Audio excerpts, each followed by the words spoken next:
Hi, it's Andy here at Photech Video.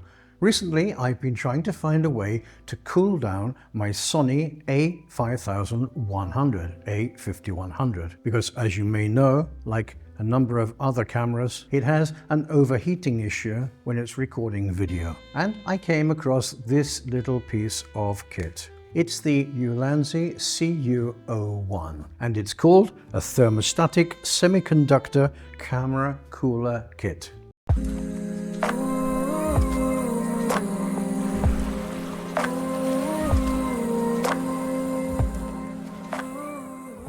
First of all, I'd like to make it very clear that this video is not sponsored. I purchased the ULANZI CU01 with my own money, but I must confess I am a bit of a ULANZI fanboy. This little piece of kit cost me less than $30 US, and it is a mostly metal construction. In fact, the only part which I think might be plastic are the two on-off buttons. Now, the ULANZI CU01 can be powered via a USB-C port, which is here on the front of the cooling unit itself, or with the included 3000 milliamp hour lithium battery, which has a magnetic system which just attaches to the cooling unit like that.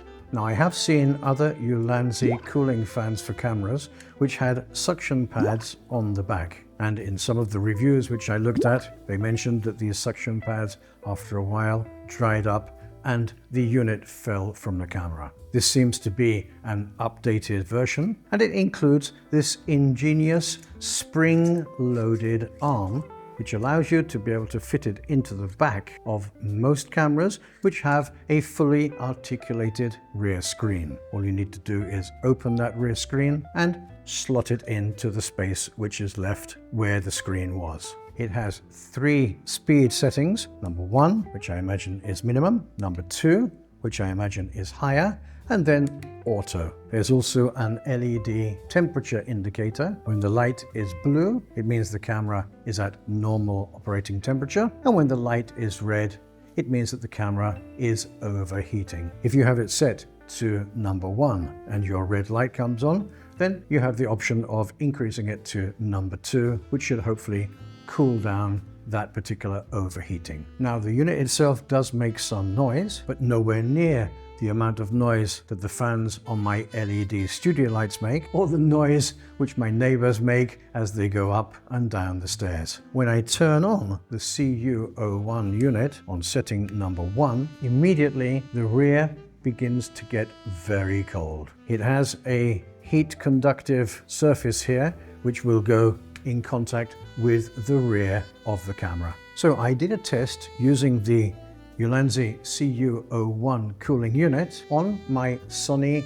a5100. Now, I have to say that straight out of the box, because this is a flip-up screen, not a fully articulated screen, it means that there's no little frame here, and therefore the CU01 has nowhere to attach. However, I found a cheap and simple hack to attach the CU01 to the Sony a5100, and you can see how I did it in this video linked in up here. You'll find affiliate links to all the gear used in the making of this video, as well as an affiliate link to the ULANZI CU01. If you do decide to purchase something through one of my affiliate links, thank you. The price to you will be the same, and I will receive a small commission which will help me to continue creating content for you here on my channel. As you can see, the ULANZI CU01 cooling system is a well-built piece of kit, especially for the money which it cost, and it has a high-tech look about it, and it promises to give a solution to the problem which many cameras today have, and that is overheating when recording video. If you want to know if the CU01 cooling system allowed me to record video for a longer time on my Sony a5100, you can see a short video linked in up here with my test result. If you liked this video and found it interesting, please Click on the like button and share with friends and family who may also find it interesting. If you're not already subscribed to my channel, please subscribe to my channel and ring on that notification bell to be notified every time a new video drops on my channel. Remember that subscribing to a YouTube channel is completely free for you and also beneficial. When I was looking at my YouTube stats the other day, I saw that in my latest video, 10% of the viewers were subscribed to my channel and 90% were not. Well, that's all for now. Until the next time, this is Andy at Photech Video signing off. Take care and be safe.